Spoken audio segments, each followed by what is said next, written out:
दोस्तों स्वागत है आपका बिहार न्यूज में। दोस्तों मैं हूं फिरदौस गनी और आप देख रहे हैं केडीबी लाइव। दोस्तों आज हो चुका है 7 दिसंबर 2020। तो आज की बिहार की टॉप न्यूज लेकर आए हैं आपके लिए। दोस्तों वीडियो स्टार्ट करने से पहले आपसे एक रिक्वेस्ट है, अगर आप नए आए इस चैनल पर तो फिर चैनल को सब्सक्राइब करके बेल आइकन को भी प्रेस कर दीजिए और साथ में वीडियो को लाइक कीजिए, अपने दोस्तों के साथ शेयर भी कीजिए। तो चलिए दोस्तों स्टार्ट करते हैं आज का न्यूज। दोस्तों पिछले 4 महीनों में केंद्र की मोदी सरकार ने पीएम किसान सम्मान निधि स्कीम के तहत देश के 9 करोड़ 50 लाख किसानों को 2-2 हजार रुपए की मदद दी है। जी हां, एक बार फिर इन किसानों को नई किस्त यानी कि 7वीं किस्त भेजने की तैयारी में सरकार जुट गई है। जी हां, किसान आंदोलन के बीच 10 तारीख से पैसे भेजने की शुरुआत होने की संभावना है। जी हां, आपको बता दें कि प्रधानमंत्री किसान सम्मान निधि स्कीम किसानों से जुड़ी मोदी सरकार की सबसे बड़ी और अहम योजना है। इस स्कीम के तहत सालाना 3 किस्त में 6,000 रुपए दिए जाते हैं। अब तक किसानों को 6 किस्तें भेजी जा चुकी है। जी हां, अब अगली किस्त यानी कि 7वीं किस्त 10 दिसंबर से आपके खाते में आने शुरू हो जाएंगे। दोस्तों बिहार के नीतीश कुमार की सरकार पिछड़े और दलित बहुल गांवों को संवारने का कार्य करने जा रही है। इन्हें आदर्श गांव बनाने की तैयारी है। इसके लिए जो पैमाना तय किया गया है उसके तहत प्रत्येक गांव को इंटरनेट से जोड़ा जाएगा। साथ ही प्रत्येक घर तक नल का जल पहुंचाया जाएगा ताकि ग्रामीणों को साफ पीने का पानी उपलब्ध हो सके। सरकार ने ऐसे गाँव की सूची तैयार करने को कहा है जहाँ इंटरनेट समेत अन्य बुनियादी सुविधाएं उपलब्ध नहीं है। सरकार ने दलित बहुल गाँव को आदर्श गाँव बनाने की प्राथमिकता नए सिरे से तय करने का निर्देश दिए हैं। ऐसे गांव में इस तरीके से सभी बुनियादी सुविधाओं से जोड़ा जाएगा जो कि सम्मानजनक जीवन जीने के लिए जरूरी हो।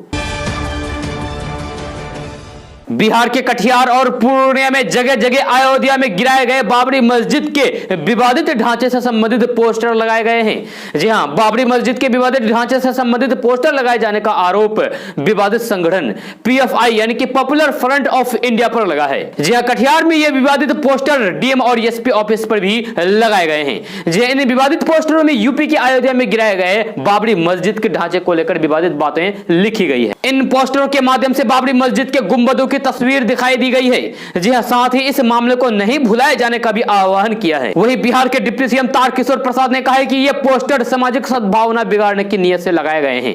पॉपुलर फ्रंट के नाम से लगाए गए इस पोस्टर में लिखा गया है कि एक दिन बाबरी का उदय होगा, 6 दिसंबर 1992 कहीं हम भूल न जाएं।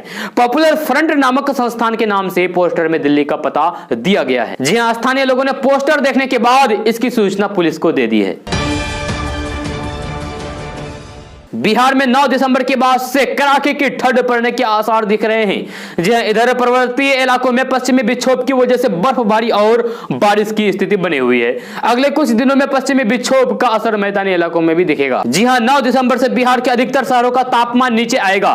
बर्फीली हवाओं के प्रवाह की वजह से कनकनी बढ़ेगी और न्यूनतम पारा रात में सताएगा। जी हां, कोल्ड डे और कोल्ड वेव की स्थिति बन सकती है। फिलहाल सूबे में चक्रवाती हवा का क्षेत्र बना हुआ है जिसकी वजह से न्यूनतम तापमान चढ़ा हुआ है।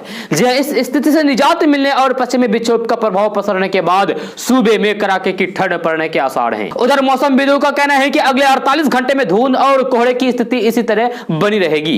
जी नदी तालाबों के आसपास कोहरे छाने लगा है। धीरे धीरे यह विस्तार को प्राप्त करेगा। जी हां, मंद मंद हवा चलने से प्रदूषक अभी वायुमंडल के निचले सतह पर जमा हो जा रहे हैं जिससे धुंध की चादर आसमान में पसर रही है। जी हां, तेज हवाओं के प्रवाह से ही धुंध से निजात मिलने के आसार हैं जिसकी संभावना अभी कम ही दिख रही है। बिहार के अलग अलग सड़कों पर विशेष अभियान के तहत सघन हेलमेट सीट बेल्ट जांच अभियान चला गया। इस दौरान सड़क सुरक्षा निगम का उल्लंघन करने वालों वाहनों चालकों पर कार्रवाई करते हुए उनसे जुर्माना लिया गया एवं वाहनों को जब्त करने की कार्रवाई की गई। इसके साथ ही सभी उल्लंघनकर्ताओं को नियमों का पालन करने के लिए अपील की गई। जी हां, परिवहन सचिव संजय कुमार अग्रवाल ने बताया कि हेलमेट सीट बेल्ट के साथ अन्य यातायात नियमों का पालन कराने के लिए एनएच और एसएच पर विशेष अभियान चलाया जा रहा है। सभी जिलों में चले अभियान के दौरान कुल 1542 वाहनों की जांच की गई जिसमें नियमों का उल्लंघन करते हुए लगभग 543 वाहन चालकों से करीब 9,34,000 रुपए का जुर्माना लिया गया। जहां परिवहन सचिव ने बताया कि विशेष अभियान चलाकर मोटर वाहन अधिनियमों का सख्ती से लागू किया जाने का सकारात्मक असर देखने को मिला है।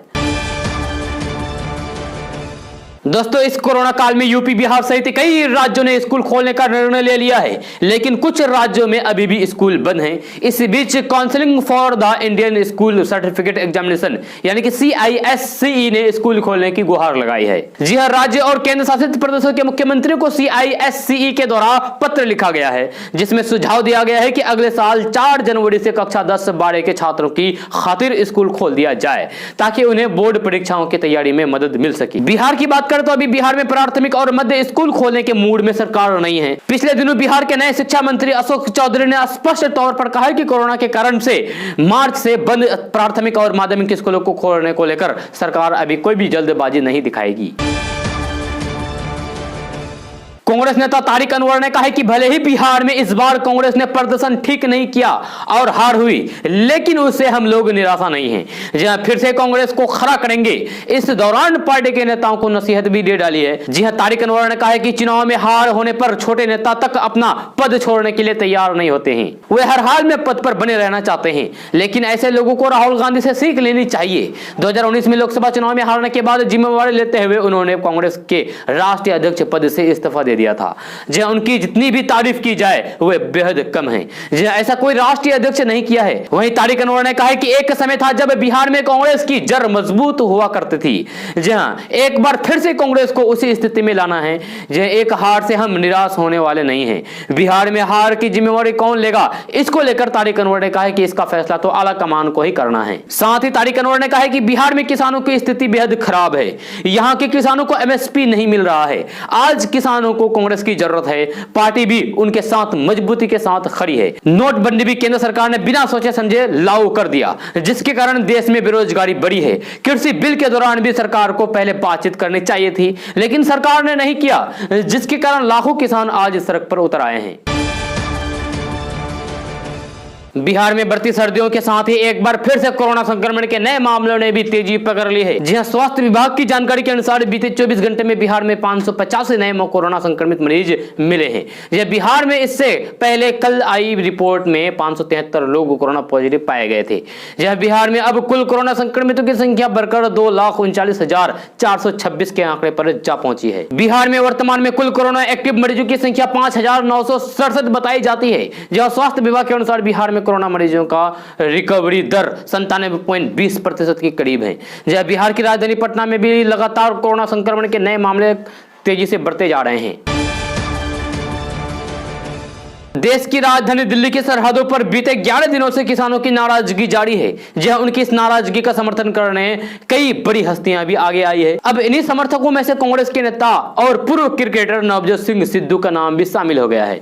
जहां सिद्धू ने अपने चिर परिचित अंदाज में कविता के जरिए किसानों के पक्ष में आवाज उठाई है। हालांकि उन्होंने बगैर नाम लिए सरकार पर भी निशाना साधा है। जी हां, सिद्धू ने ट्वीट किया है और कहा है कि आज भारत के असल बहुसंख्यक अपनी ताकत दिखा रहे हैं। किसान आंदोलन एकता में अनेक की भावना को तैयार कर रहा है। उन्होंने लिखा है कि ये एक असहमति की एक चिंगारी है, जो एक बड़े आंदोलन के जरिए जाति नस्ल के भेद से ऊपर उठकर देश को एक कर देती है। जो उन्होंने कहा है कि किसानों की दहाड़ पूरी दुनिया में सुनाई दे रही है। इतना ही नहीं, सिद्धू ने किसानों के समर्थन में एक वीडियो भी जारी किया है। इस वीडियो में उन्होंने फैज अहमद फैज के मशहूर नज्म हम देखेंगे की कुछ पंक्तियों का इस्तेमाल किया है। हालांकि सिद्धू ने इस कविता में नाम लिए बगैर सरकार पर निशाना साधा है। जी हां, कांग्रेस नेता नवजोत सिंह सिद्धू आगे कहते हैं कि दूध को भट्टी पर रखो तो दूध का उबलना निश्चित है।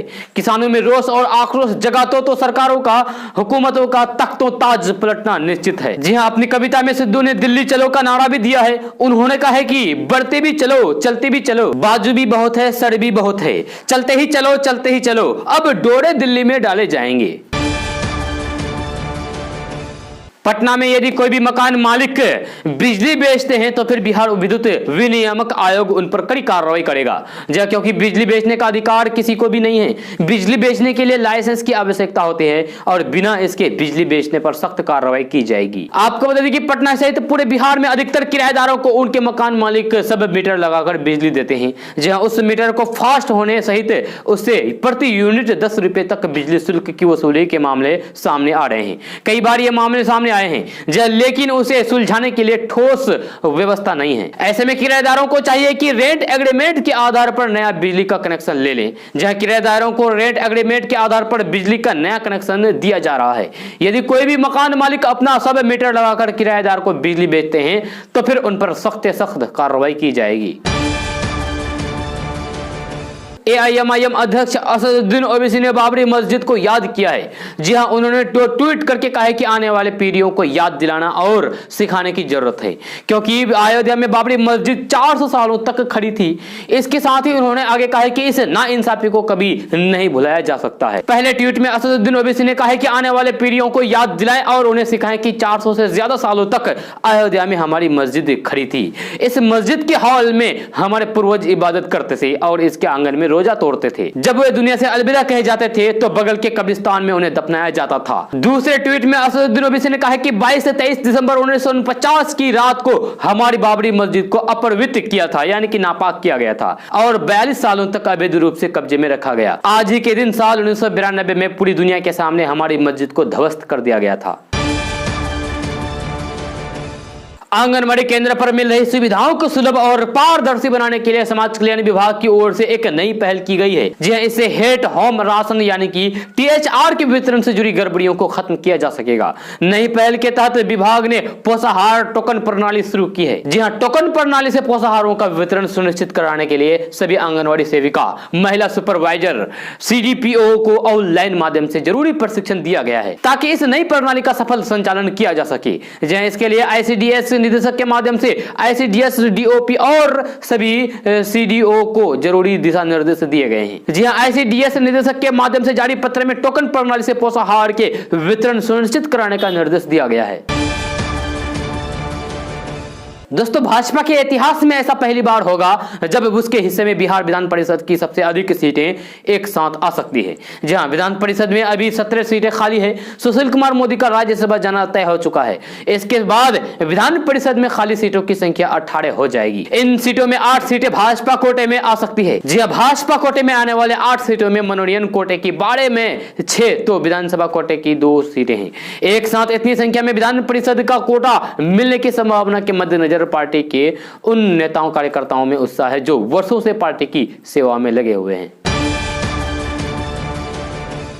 कृषि बिल के विरोध में गांधी मैदान के बाहर धरना देने पर तेजस्वी यादव समेत कई महागठबंधन के नेताओं पर जिला प्रशासन ने केस दर्ज किया है। जी हां, जिसके बाद तेजस्वी यादव ने सरकार पर पलटवार किया है। तेजस्वी यादव ने बिहार सरकार को ललकारते हुए कहा कि डरपोक और बंधक मुख्यमंत्री की अगुवाई में चल रही बिहार की कायर और निकम्मी सरकार ने किसानों के पक्ष में आवाज उठाने के जुर्म में हम पर एफआईआर दर्ज की है। दम है तो गिरफ्तार करो, अगर नहीं करोगे तो फिर इंतजार बाद यानी कि इंतजार करने के बाद मैं खुद स्वयं गिरफ्तारी दूंगा। जी हां, किसानों के लिए एफआईआर क्या, अगर फांसी भी देना पड़े तो फिर दे दीजिए, हम तैयार हैं। किसान बिल के खिलाफ बिना अनुमति गांधी मैदान के अंदर घुसकर भीड़ को संबोधित करने और कोरोना नियम तोड़ने के आरोप में नेता प्रतिपक्ष तेजस्वी यादव और कांग्रेस नेता मदन मोहन झा समेत 18 प्रमुख नेताओं के ऊपर केस दर्ज किया गया है। बिहार पुलिस ने अपने ही विभाग के एक दारोगा को गिरफ्तार किया है। जी हां, दारोगा ने जमीन बेचने के नाम पर एक शख्स से 26 लाख रुपए लिया था। दारोगा ने ना तो उसे पैसा दिया है और ना ही जमीन रजिस्टर किया है, जिसके बाद उसके खिलाफ कार्रवाई हुई है। यह कार्रवाई पटना की ब्याऊर में हुई है। बताया जा रहा है कि दारोगा की हरकतों से परेशान शख्स ने 5 अक्टूबर को दारोगा समेत 2 लोगों के खिलाफ केस दर्ज किया था, जिसके बाद पुलिस ने छापेमारी करके अनिल प्रसाद को गिरफ्तार कर लिया है। दारोगा अनिल प्रसाद वैशाली जिले के एसपी के गोपनीय शाखा का रीडर भी रह चुका है। किसी मामले में यह पहले से ही सस्पेंड चल रहा है। बिहार चुनाव में बीजेपी ने 19 लाख रोजगार देने का वादा किया था। इस वादे पर श्रम संसाधन मंत्री ने कहा है कि 19 लाख रोजगार देने के लिए विभाग की ओर से रोड मैप तैयार किया जा रहा है। जी हां, मंत्री जीवेश मिश्रा ने दावा किया है कि कई खाली पड़े पदों पर बहाली प्रक्रिया शुरू हो गई है। उन्होंने कहा है कि मार्च तक असंगठित क्षेत्र के 11 लाख दैनिक मजदूरों को भी निबंधित किया जाएगा। जीवेश मिश्रा ने कहा है कि सरकार की कोशिश है कि बिहार से हो रहे पलायन को रोका जाए। सरकार रोजी रोटी के लिए पलायन रोकने और आत्मनिर्भर बिहार बनाने के लिए संकल्पित है। उन्होंने कहा कि बिहार में असंगठित क्षेत्र के 19 लाख श्रमिक का निबंधित है। 30 लाख का लक्ष्य मार्च तक रखा गया है।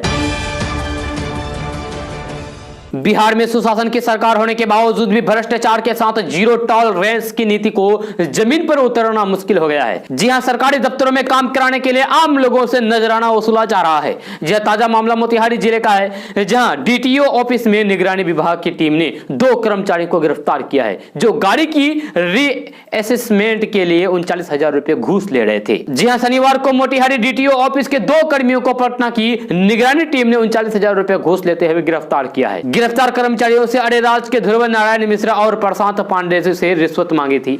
जहां छापेमारी टीम का नेतृत्व कर रहे निगरानी के डीएसपी सर्वेश कुमार ने बताया कि दबोचे गए कर्मियों के परिसदन में पूछताछ की जा रही है। डीएसपी सर्वेश कुमार से जानकारी दी है कि 5 दिन पहले शिकायत मिली थी। शिकायत के बाद सत्यापन किया गया। जहां उसके बाद निगरानी की टीम ने फौरन कार्रवाई करते हुए ढावा बोला और घूस लेते हुए 2 कर्मचारियों को धर दबोचा। देश की सरकारी तेल कंपनियों ने पेट्रोल डीजल के भाव में आज भी इजाफा कर दिया है। जी आज लगातार 14वें दिन तेल के भाव में इजाफा हुआ है। पेट्रोल के भाव में 28 पैसे प्रति लीटर की बढ़ोतरी दर्ज की गई है।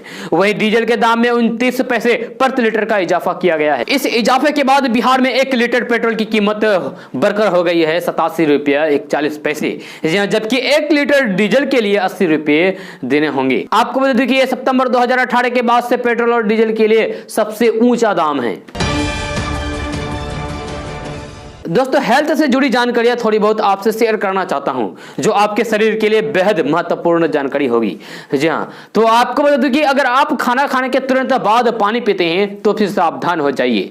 जहां खाना खाने के तुरंत बाद पानी पीने से आगे चलकर कई समस्या होने लगती है, इसीलिए आज से ही आपको सतर्क रहने की जरूरत है। जी हां, दरअसल हम अपनी दिनचर्या में ऐसी कई गलतियां करते हैं जो हमारी सेहत के लिए काफी खतरनाक होती है। ऐसी एक गलती है खाने खाने के तुरंत बाद पानी पीना। जहां खाना खाने के तुरंत बाद पानी पीने की आदत की वजह से हम कई गंभीर समस्याओं के शिकार हो जाते हैं। बहुत से ऐसे लोग होते हैं जो खाना खाने के तुरंत बाद पानी पी लेते हैं, इस कारण आगे चलकर कई समस्या होने लगती है। जी हां, डॉक्टर सलाह देते हैं कि खाना खाने से आधे घंटे के पहले और खाना खाने के 1-2 घंटे के बाद ही पानी पीना चाहिए। डॉक्टर्स कहते हैं कि यदि आप अगर ऐसा नहीं करते हैं तो फिर आपका पाचन तंत्र बिगड़ सकता है। जब पानी पीने को लेकर खाना खाने के दौरान कई तरह के तर्क दिए जाते हैं। आज हम आपको बताने जा रहे हैं कि खाना खाने के दौरान किस समय पानी पीना सही रहता है और किस समय नहीं। तो डॉक्टर से बताते हैं कि जब हम खाना खाने के दौरान पानी पीते हैं तो अनुपात बिगड़ जाता है। जी हां, खाना खाने के दौरान पानी पीने से भोजन पचाने में समस्या आने लगती है। डॉक्टर्स खाना खाने के करीब आधे घंटे बाद पानी पीने की सलाह देते हैं।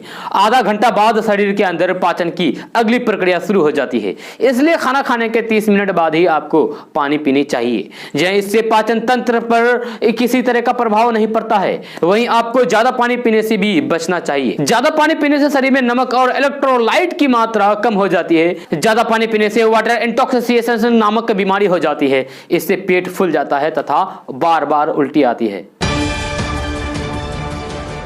प्रधानमंत्री नरेंद्र मोदी 10 दिसंबर को नए संसद भवन की आधारशिला रखेंगे। जहां लोकसभा स्पीकर ओम बिरला ने शनिवार को इस बात की जानकारी दी है। ओम बिरला ने कहा है कि 10 दिसंबर को पीएम भूमि पूजन करेंगे, जिसके बाद नए संसद भवन की आधारशिला रखी जाएगी। इसके बाद 11 दिसंबर से नए संसद भवन का निर्माण कार्य शुरू हो जाएगा। जहां नई डिजाइन त्रिकोणीय परिसर के लिए हुई होगी, जिससे 3 रंगों की किरण आसमान में छाई लगेंगी। जहां नए संसद भवन के निर्माण का कार्य 2022 के अक्टूबर तक पूरा होने की उम्मीद है। नए संसद भवन का निर्माण करीब 60,000 स्क्वायर मीटर में किया जाएगा। नई बिल्डिंग में संयुक्त शासन चलने पर भी 1224 सांसदों की बैठने की व्यवस्था होगी। जी हां, स्पीकर ओम बिरला ने बताया कि नए बिल्डिंग में भूकंप विरोधी होगी। इसके निर्माण में 2000 लोग प्रत्यक्ष रूप से और 9000 लोग अप्रत्यक्ष रूप से जुड़े होंगे। उन्होंने बताया कि नए बिल्डिंग में लोकसभा सदस्यों के लिए 888 सीट के बैठने की क्षमता होगी, जबकि ऊपरी सदन राज्यसभा में बैठने की क्षमता 326 सीटों पर होगी। इसमें सभी सांसदों के लिए अलग से कार्यालय होंगे और यह लेटेस्ट डिजिटल तकनीक से लेस होगा, जिसे पेपरलेस ऑफिस की दिशा में एक कदम कहा जा सकता है। पिछले 3 महीनों से किचन का बजट बिगाड़ रहे आलू प्याज के दाम में मंडी में जबरदस्त गिरावट आई है। जी हालांकि बाहर फुटक्कर में आम लोगों को इसका लाभ नहीं मिल पा रहा है। मंडी में पहले दिन पहले की तुलना में 40% तक सब्जियां सस्ती हुई है, तो बाहर लोगों को मामूली राहत मिली है। कुछ मंडी में नए आलू और प्याज की भरपूर आवक शुरू होने के कारण रविवार को आलू और प्याज के दाम में तेजी से गिरावट आई है। जी हाँ, उससे एक दिन पहले जो सफेद आलू न्यूनतम 34 रुपए किलो तक बिक रहा था, वे उसके बाद एक दिन बाद 20 रुपए किलो तक पहुंच गया है। जी हाँ, शनिवार को जो प्याज न्यूनतम 35 से 36 रुपए किलो बिक रहा था, वह रविवार को 28 रुपए तक पहुंच गया है। सस्ते आलू प्याज का लाभ आम लोगों को नहीं मिल पा रहा है। लोगों को अब भी फुटक्कर में प्याज 50 रुपए तो आलू भी 40 से 50 रुपए किलो खरीदना पड़ रहा है। मंडी में आलू प्याज के दाम में कमी आई है, इसकी जानकारी लोगों को नहीं होने का फायदा फुटक्कर विक्रेता उठा रहे हैं। हालांकि मंडी में जिस तरीके से दाम में कमी आई है, उससे यह उम्मीद जगी है कि मंगलवार बुधवार से बाहर भी सस्ता आलू और प्याज मिलने लगेगा। बिहार के 28,500 मध्य विद्यालयों, 8,000 माध्यमिक एवं उच्च माध्यमिक विद्यालयों में प्रधानाध्यापकों के खाली पद लिखित परीक्षाओं के आधार पर भरे जाएंगे। जी हां, वर्तमान में सरकारी विद्यालय में करीब 24,000 प्रधानाध्यापकों के पद खाली हैं, जो वरिष्ठ शिक्षकों के प्रभार में हैं। जी, शिक्षा विभाग के प्रधान सचिव संजय कुमार ने परीक्षा आयोजन को लेकर एक कमेटी बनाई है, जो 1 माह में परीक्षा व्यवस्था के स्वरूप को लेकर रिपोर्ट देगी। जी हां, प्रधान सचिव संजय कुमार ने बताया कि कमेटी की रिपोर्ट आने के बाद उस पर विभाग के स्तर से नीतिगत निर्णय लिया जाएगा। प्रधान अध्यापकों के पदों को अस्थायी रूप से भरने के लिए लिखित परीक्षा जरूरी है। यह परीक्षा नए साल में ली जाएगी। उन्होंने बताया कि 8 साल या फिर इससे ज्यादा की सेवा पूरी कर चुके नियोजित शिक्षकों को लिखित परीक्षा में सफल होने पर ही वरीयता क्रम में प्रोन्नति मिलेगी। जी हां, इनमें से जो बेहतर प्राप्तांक हासिल करेंगे, उन्हें प्रधानाध्यापक पद पर प्रोन्नति मिलेगी। कमेटी की रिपोर्ट आने पर लिखित परीक्षा के आयोजन कराने का अंतिम निर्णय लिया जाएगा। कोरोना संकट में आम आदमी पर दोहरी मार पड़ी है। एक तो लोगों की कमाई सीमित हो गई है, यानी कि घट गई है, और दूसरी खाने की महंगाई जो लगातार बढ़ती ही जा रही है। इस बीच सरकारी ऑयल मार्केटिंग कंपनियों ने एलपीजी गैस सिलेंडर के दाम बढ़ाकर आम आदमी पर गहरा झटका दिया है। जी हां, सरकारी तेल कंपनियों ने दिसंबर में एलपीजी गैस सिलेंडर की कीमत में 50 रुपए प्रति सिलेंडर की बढ़ोतरी की है। दोस्तों, हम सबकी जिंदगी में कभी ना कभी ऐसा कोई ना कोई वाकया जरूर घटता है जब हमें लगता है कि कहीं मैं सपना तो नहीं देख रहा हूं। जी हां, क्योंकि इस तरह की घटना की हम उम्मीद भी नहीं कर सकते हैं, और जब हम ऐसी कोई वाकये का शिकार हो जाते हैं तो हैरान होना बनता भी है। अब इसी तरीके से समस्या से जूझना पड़ा है झारखंड के एक शख्स को। जी हां, दरअसल झारखंड के सिंहभूम जिले के राय पहाड़ी गांव में मनरेगा के तहत 198 रुपए रोजाना कमाने वाले दिहाड़ी मजदूर लालडून मुर्मू के होश उस वक्त उड़ गए जब उसे 3.5 करोड़ रुपए का जीएसटी नोटिस भेज दिया गया। जी अब जब लादुन मुर्मू को यह नोटिस मिला, तो जाहिर सी बात है कि पुलिस की एक टीम भी लादुन के घर पहुंची, जो उन्हें जीएसटी चोरी के आरोप में गिरफ्तार कराने आई थी। जहां लादुन की हालात देखने के बाद जब इस मामले की जांच शुरू की गई, तो एक बड़ी धांधली का पता चला। पुलिस भी यह देखकर हैरत में पड़ गई कि जिस शख्स को वे करोड़ों की टैक्स चोरी के आरोप में गिरफ्तार करने आई है, वे खुद बेहद तंग हाली में अपनी जिंदगी जी रहे हैं। एक आधारिक रिकॉर्ड में 48 साल के लादुन मुर्मू का नाम एमएस स्टील के डायरेक्टर के रूप में दर्ज था, और उन पर 5 करोड़ 58 लाख के लेन देन में 3 करोड़ 50 लाख की जीएसटी चोरी का आरोप था। जी हां, इसी फर्जीवाड़े में झारखंड राज्य के जीएसटी विभाग ने उनके खिलाफ एफआईआर दर्ज कराई थी। जमशेदपुर के वरिष्ठ पुलिस अधीक्षक डॉक्टर एस तमिलवनन ने बताया कि पुलिस टीम फर्जी कंपनी एमएस स्टील के एमडी लादुन मुर्मू को गिरफ्तार करने गई थी, लेकिन टीम को पता चला कि लादुन दिहाड़ी मजदूर हैं जो मनरेगा के तहत काम करता है। इस मामले की जांच में सामने आया है कि किसी ने उसके पैन कार्ड और आधार कार्ड का इस्तेमाल करके उसका गलत तरीके से इस्तेमाल किया, जिस वजह से पुलिस को लादुन के खिलाफ कार्रवाई करनी पड़ी। हालांकि पुलिस ने ग्रामीणों का विरोध प्रदर्शन देखकर लादुन को रिहा कर दिया गया। बिहार में 1950 के बाद पहली बार जमीन का सर्वे किया जा रहा है। जी, लेकिन बहुत से लोग ऐसे हैं जिनके पास जमीन का कागजात नहीं है। उन लोगों की सबसे बड़ी परेशानी यह है कि वे अपने जमीन का सर्वे कैसे करें। जी हां, अभी इसी विषय में जानने की कोशिश करेंगे विस्तार से। मिली जानकारी के अनुसार बिहार सरकार ने जमीन का कागजात निकालने के लिए एक वेबसाइट पोर्टल लॉन्च किया है, जिस पोर्टल पर जाकर आप अपने जमीन का कागजात निकाल सकते हैं। जी, साथ ही साथ जमीन का खतियान और नया रसीद भी प्राप्त कर सकते हैं। सरकारी आदेश के मुताबिक अगर आप जमीन प्लॉट का नंबर, जमीन मालिक का नाम जानते हैं तो फिर आप ऑनलाइन के द्वारा किसी भी जमीन की पूरी डिटेल्स प्राप्त कर सकते हैं। इसके लिए आपको ऑनलाइन के द्वारा अप्लाई करना होगा। 5 मिनट के अंदर आपको जमीन का कागजात मिल जाएगा। तो आपको बता दूं कि आप कैसे जमीन का कागजात निकाल सकते हैं। तो सबसे पहले आपको biharbhumi.bihar.gov.in पर यानी कि इस वेबसाइट पर जाना होगा, विजिट करना होगा। उसके बाद इस वेबसाइट पर जाकर पहले रजिस्ट्रेशन करना होगा। इसके बाद वेबसाइट पर लॉगिन होकर आप अपने जमीन का कागजात निकाल सकते हैं। जमीन का कागजात निकालने के बाद आप आसानी से अपने जमीन का सर्वे करा सकेंगे और आपके जमीन का नया खतियान भी बन जाएगा। बिहार में जदयू बीजेपी साथ मिलकर सरकार बनाई है, लेकिन राज्य के 10 जिले ऐसे हैं जिन जिलों में बीजेपी के एक भी विधायक नहीं है। जी हां, पार्टी इसे एक बड़ी चुनौती मान रही है क्योंकि ये भाजपा के लिए एक बड़ी चिंता का विषय है। जानकारी के मुताबिक बिहार के 10 जिले शिवहर, शेखपुरा, मधेपुरा, खगड़िया, जहानाबाद, बक्सर, अरवल, कैमूर, औरंगाबाद और रोहतास में भारतीय जनता पार्टी यानी कि बीजेपी का एक भी विधायक नहीं है, जो बीजेपी जैसी बड़ी पार्टी के लिए एक बड़ी बात है। जी आपको बता दें कि बिहार के शिवहर, शेखपुरा, मधेपुरा, खगड़िया और जहानाबाद जिले में भाजपा ने चुनाव नहीं लड़ा था। यहां भाजपा के सहयोगी जदयू को टिकट दिया गया था। वहीं बक्सर, अरवल, कैमूर, औरंगाबाद और रोहतास में चुनाव लड़ने के बावजूद भी भाजपा ने एक भी सीट जीत नहीं पाई है। जहां यहां भाजपा को चुनाव में हार का सामना करना पड़ा था। बिहार में नौकरी करने वाले पुलिस कर्मियों पर नीतीश सरकार की बड़ी कार्रवाई हुई है, जिससे पुलिस महकमे में हरकंप मच गया है। मिली जानकारी के मुताबिक राज्य में 85 पुलिस कर्मियों को बर्खास्त किया गया है, जबकि 644 पुलिस कर्मियों के खिलाफ कड़ी कार्रवाई की गई है। खबर के अनुसार बिहार पुलिस मुख्यालय ने 11 महीने में की गई कार्रवाई का ब्यौरा सार्वजनिक किया गया है, जिसमें यह साफ साफ दिखाया गया है कि नीतीश सरकार भ्रष्ट और गलत कार्यों में लिप्त पुलिस वालों पर कैसे सख्त एक्शन ले रही है। बिहार में जितने भी पुलिस वालों पर कार्रवाई हुई है, उनसे ज्यादातर पुलिसकर्मी शराबबंदी कानून में कोताही, अवैध खनन, परिवहन और जमीन संबंधित मामले में विलिप्त पाए गए हैं, जिस कारण नीतीश सरकार ने उन्हें बर्खास्त किया है। जी आपको बता दें कि इस कार्रवाई में 6 IPS तथा 32 बिहार पुलिस सेवा के अफसर भी शामिल है। आने वाले दिनों में और भी कई विभाग में काम करने वाले कर्मियों पर कार्रवाई हो सकती है, क्योंकि नीतीश सरकार ने आदेश भी जारी किया है कि भ्रष्टाचार में लिप्त कर्मचारियों एवं अधिकारियों को बर्खास्त किया जाएगा। किसान आंदोलन को लेकर केंद्र सरकार और किसानों के बीच चल रहा गतिरोध दूर होता नहीं दिखाई दे रहा है। जहां किसान संगठन और केंद्र सरकार के बीच शनिवार को हुई 5वें दौर की बैठक में भी बेनतीजा सामने आई है। इस मामले पर अब 9 दिसंबर को अगली बैठक बुलाई गई है। सूत्रों से खबर मिली है कि केंद्र सरकार ने किसानों की कुछ मांग को मानने का भरोसा जताया है। इसके बावजूद किसान संगठनों ने साफ कर दिया है कि वे नए कृषि कानूनों को पूरी तरीके से रद्द करने से कम कुछ भी स्वीकार नहीं करेंगे।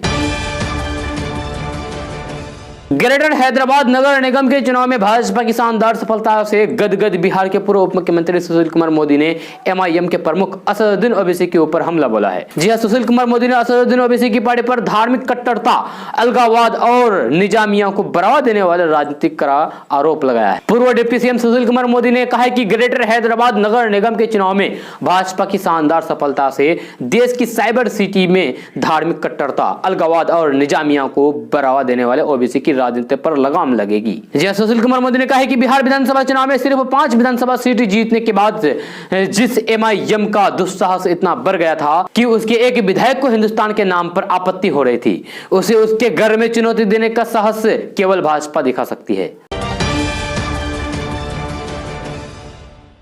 दोस्तों आज का न्यूज़ बस ये था। कैसा लगा जरूर अपना सुझाव दीजिएगा नीचे कमेंट बॉक्स में कमेंट करके। अगर आप नए हैं इस चैनल पर तो फिर चैनल को सब्सक्राइब करके बेल आइकन को भी प्रेस कर दीजिए और साथ में वीडियो को लाइक कीजिए, अपने दोस्तों के साथ शेयर भी कीजिए। तो चलिए दोस्तों फिर मिलते हैं अगले वीडियो में। जय हिंद, जय बिहार।